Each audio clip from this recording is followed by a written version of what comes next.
दोस्तों, आज मैं आपको ऐसी कहानी बताने जा रहा हूँ। पुराने टाइम में हमको कहानियाँ सुनने का बहुत शौक़ था। हमारी दादी माँ हमको पुराने टाइम में बहुत ही अच्छी अच्छी कहानियाँ सुनाती थी। आज हमारी दादी माँ इस दुनिया में नहीं है, हम उसको नमन करते हैं। तो आओ दोस्तों, शुरू से अंत तक मेरा वीडियो देखें, वीडियो को सब्सक्राइब कीजिए, क्योंकि हम सभी अधिकतर भाई बंधु हम ग्रामीण हैं, गांव में रहने वाले हैं। और गांव के लोगों को जब रात होती सोते हैं तब कहानियाँ सुनने का बहुत ही मज़ा आता है और कहानी के सुनने का बहुत ही शौकीन होते हैं। तो आज मैं उसी प्रकार की एक कहानी बताने जा रहा हूँ, शेर और भिखारी की कहानी। दोस्तों, ये गांव में एक भिखारी था। भोजन की तलाश में एक घर से दूसरे घर, दूसरे घर से तीसरे घर भिक्षा मांगकर अपना जीवन बिताता था। एक दिन ऐसा हुआ, कहीं से भी उसको भोजन नहीं मिला। तो फिर अचानक पानी का नल देखा और थोड़ा पानी पीकर आगे चला गया। जाते जाते वो जंगल में गया। जंगल में जाते जाते थक गया और उसने सोचा कहीं ठंडी छाया आवे तो मैं थोड़ा विश्राम कर लूँ। तो जो ही वो आगे गया तो एक बहुत बड़ा शेर दौड़ रहा था, ऊंची ऊंची गर्जने कर रहा था। तो वो घबरा गया भिखारी कि अब क्या करे, आगे जावे या पीछे आए। पर भिखारी हिम्मतवान था। उसने सोचा वैसे आज मैं बहुत भूखा हूँ, जो होगा भगवान जो करेगा अच्छा करेगा। उसने हिम्मत रख के आगे बढ़ा और शेर दौड़ रहा था, ऊंची ऊंची आवाज़ों में दहाड़ रहा था। तो भिखारी के मन में एक विचार आया कि या तो आज मेरे को शेर खा जाएगा या फिर यह दहाड़ रहा क्यों है, चलो इसके पास चले। तो शेर के पास गया और ऊंची ऊंची और आवाज़ों से वो दहाड़ रहा था। तो भिखारी सोचा कि आज मेरी जान खतरे में है और शेर के पास जाके बैठ गया। और शेर ऐसे पंजे ऊंचे ऊंचे कर कर कर दहाड़े थे। तो अचानक भिखारी ने शेर के एक पंजे में कांटा चुभा हुआ देखा। बहुत लंबा कांटा उसके पंजे में चुभा हुआ था और शेर को बहुत बड़ा दर्द हो रहा था। और दर्द में वो इतना दर्द हो रहा था कि वो दर्द से नहीं होता, तब वो दौड़ रहा था शेर। तो भिखारी ने सोचा कि ये तो इसकी बहुत बड़ी प्रॉब्लम है।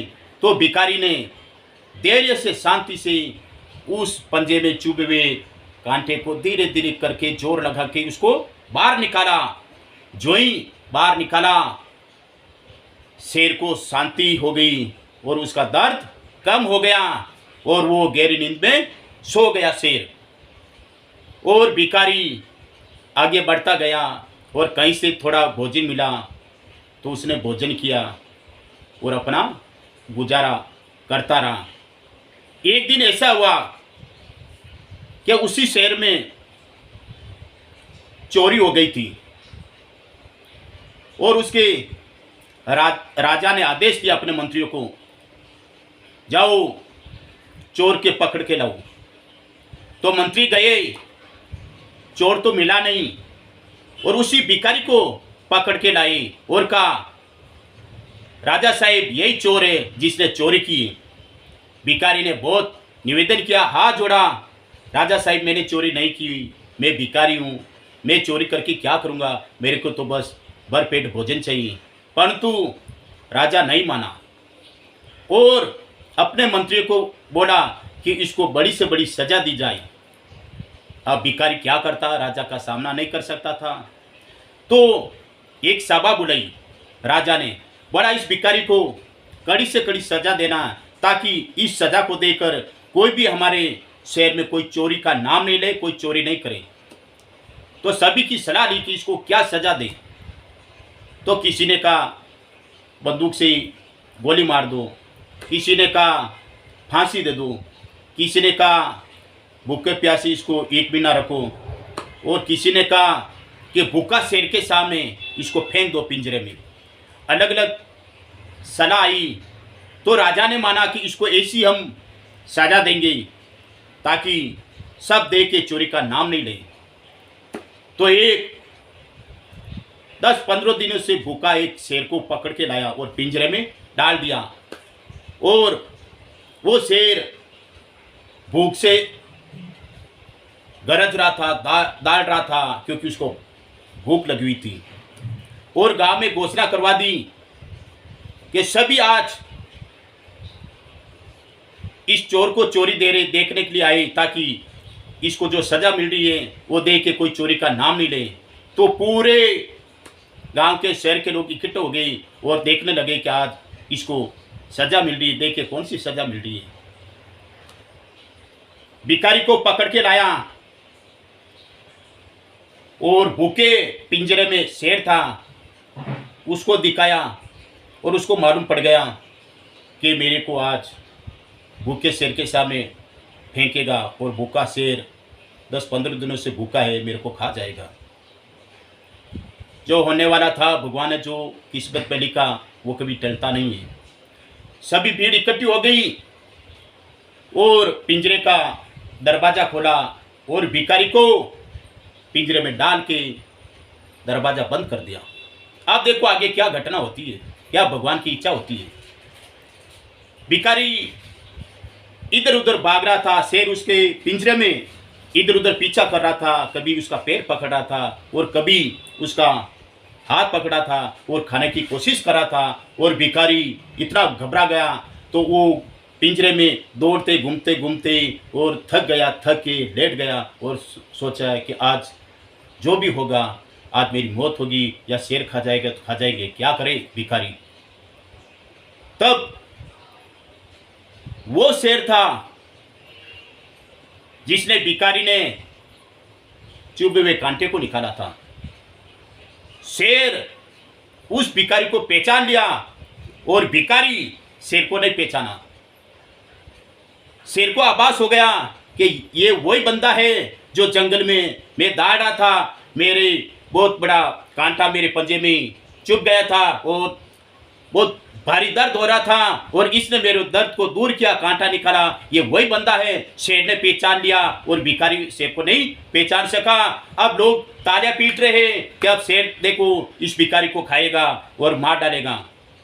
भिखारी बहुत ही घबराया हुआ था और अचानक पिंजरे में ऐसा दृश्य बना, शेर उस भिखारी के पैरों में गिर गया और उसके शेर के आंखों में आंसू आ रहे थे। और भिखारी को मालूम नहीं है, भिखारी तो ये सोच रहा है कि अब मेरे को खा जाएगा, अब मेरे को खा जाएगा। और बाहर के लोग देख रहे, वो हैरान हो गए कि शेर भिखारी को क्यों नहीं खा रहा है। और शेर भिखारी के कभी हाथ को चाट रहे, कभी पैर को चाट रहे और उसके पैरों में अपनी गर्दन रख दी और वो उनके आंखों में आंसू आ रहे शेर के। और 2-3 आंखों के आंसू जब भिखारी के हाथ पे पड़ा तो भिखारी ने देखा कि ये खून कहाँ से आ गया। तब आंसू को देखा कि ये पानी है और शेर रो रहा है, ये क्या घटना हो रही, प्रभु की क्या इच्छा हो रही है। और फिर अचानक उस भिखारी को याद आ गया कि ये वही शेर है जिसने इसका दर्द मैंने दूर किया और मैंने कांटा इसके पंजे से निकाला। और भिखारी को समझ में आ गया वही शेर है और शेर को समझ में आ गया कि ये वही व्यक्ति है। और दोनों आपस में गले मिले और आपस में रोने लगे और बाहर के लोग देखते देखते तालियां बजाई कि पिंजरे में क्या दृश्य बन रहा है। आखिर में राजा को बुलाया गया और बोला, राजा साहिब, शेर भिखारी को नहीं खा रहा है और ये तो आपस में रोने लगे, आपस में गले मिल रहे, ये क्या हो रहा। तब पिंजरे का दरवाजा खोला और भिखारी को बाहर निकाला और राजा ने पूछे क्या हो रहा है। क्या राजा साहब, आप मेरे को मारने के लिए भूखे शेर के सामने फेंक दिया, भगवान ने मेरे को बचाया, मैंने चोरी नहीं की, भगवान ऊपर देख रहे हैं। और यही शेर है जो जंगल में दौड़ रहा था और बड़ा सा कांटा इसके पंजे में चुभा हुआ था और उसको बहुत दर्द हो रहा था, और वो कांटा मैंने निकाला तो दर्द दूर हो गया और शांति से सो गया। वही शेर, वो शेर मेरे को पहचान लिया कि ये वही व्यक्ति है, तो वो मेरे को खाया नहीं और मेरे को गले लगाया और मेरे को दोस्त बनाया। तो सभी लोगों ने वहाँ जोरदार से ताली बजाई और उस भिखारी को अच्छे कपड़े पहनाए और उसको अच्छे अच्छे भोजन खिलाया। और भिखारी को राजा ने आदेश दिया कि कहीं भी अब भिक्षा मांगने नहीं जाओगी और आप मेरे दरबार में रहोगे और आप मेरे मंत्री बनोगी। धन्यवाद दोस्तों। कभी भी मुसीबत में घबराना नहीं चाहिए। आप सत्य हो तो हारना नहीं चाहिए और हमेशा सत्य का पक्ष लेना चाहिए। मित्रों, मेरे चैनल को सब्सक्राइब कीजिए और भी मैं आपको चुटकुले अच्छी अच्छी कहानी बताऊंगा।